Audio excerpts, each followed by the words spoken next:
There was a lot of nonsense talked, to be sure, much of it drug-sodden, but the note of generosity never seemed to be absent.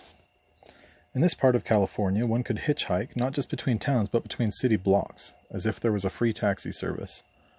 One man took us for a lark on a vertiginous detour down the same hairpin San Francisco helter-skelter street that had featured Steve McQueen's celebrated car chase in Bullitt. Over at City Lights bookstore in North Beach, you could see a man chatting with customers and looking like Lawrence Ferlinghetti. It was Lawrence Ferlinghetti. Haight-Ashbury and the flower-powered district were getting truly tawdry, but this was also in obedience to the iron law, which states that once you have to call something a historic district or a popular quarter, then, just like the Wild West, it loses whatever character gave it the definition in the first place. Berkeley, however, perhaps because it bore the name of a distinguished philosopher who had predicted a great future for America, still managed to remain itself, as in many ways and through many Berkeley metamorphoses it still does. During the showing of a film in a movie theater on Telegraph Avenue, the projector broke down, and the manager came to the front of the house and made the following offer. We could all wait while he rapped with us for a while about Hitchcock's career. As an auteur, the movie was 39 Steps. If after that the projectionist still couldn't fix things, we could have our money back, and anyone who didn't want to join the rap session could claim their money back right away. Fair enough? Fair? I was thunderstruck. If only by trying to picture this happening in a British cinema.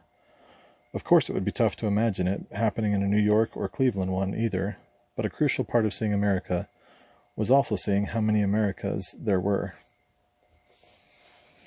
For all this seductive open arms aspect, and while we were grooving away, the bombs were still falling on the shipments of weaponry to dictators, and the shipments of weaponry to dictators were punctually leaving the docks at nearby Oakland. I went to see the Black Panthers, whose breakfast program for poor ghetto kids had degenerated into a shakedown of local merchants, and whose newspaper now featured paeans to North Korea.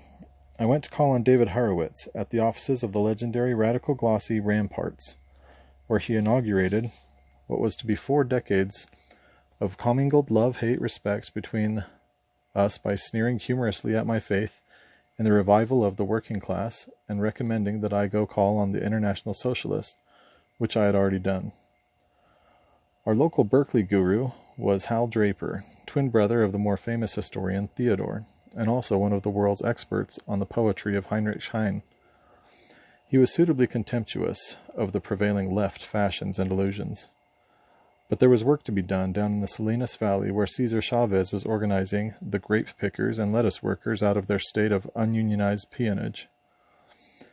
In Europe, I had been told by sapient academics that there wasn't really any class system in the United States.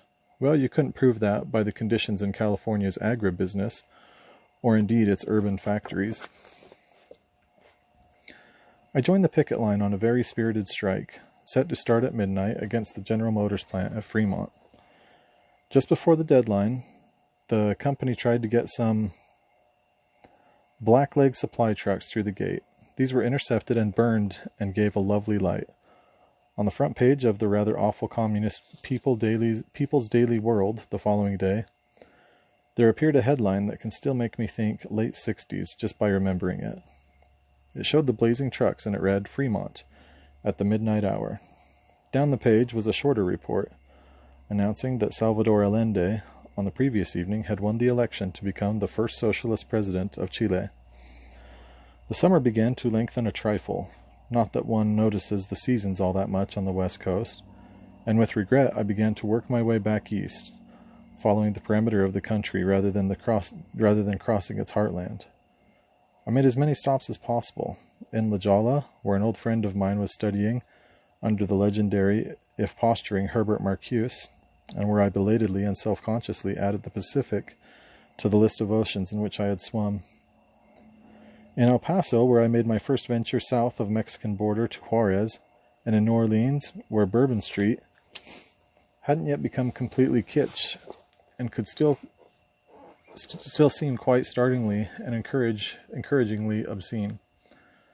I still regret passing so little time in the rest of the Deep South, but I really wanted to be back in New York as the leaves turned.